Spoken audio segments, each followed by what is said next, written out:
Hello guys! ఇవాళ quick and సింపుల్‌గా vegetable fried rice అయితే చూసేద్దామా? ఫస్ట్ నేను కావాల్సినవన్నీ చాప్ చేసి పెట్టుకున్నాను.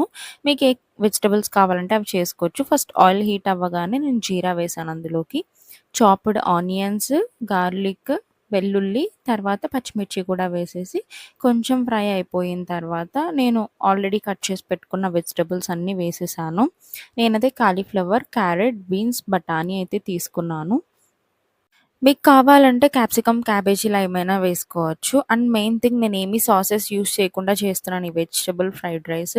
సాల్ట్ వేసి 50% కుక్ అయ్యేంత వరకు ఫ్రై చేసుకున్న తర్వాత కొంచెం మిరియాల పొడి, బిర్యానీ మసాలా అండ్ గరం మసాలా వేసేసి కంప్లీట్ వెజిటబుల్స్ కుక్ అయ్యేంత వరకు చేసుకున్నాను. అండ్ కొంచెం చిల్లీ పౌడర్ కూడా వేసుకున్నాను. సో, దాని తర్వాత మనం ముందుగా బాయిల్ చేసి పెట్టుకున్న రైస్ అంతా వేసేసి బాగా మిక్స్ చేసుకోవాలి. That's it. Yummy yummy vegetable fried rice ready. Do subscribe.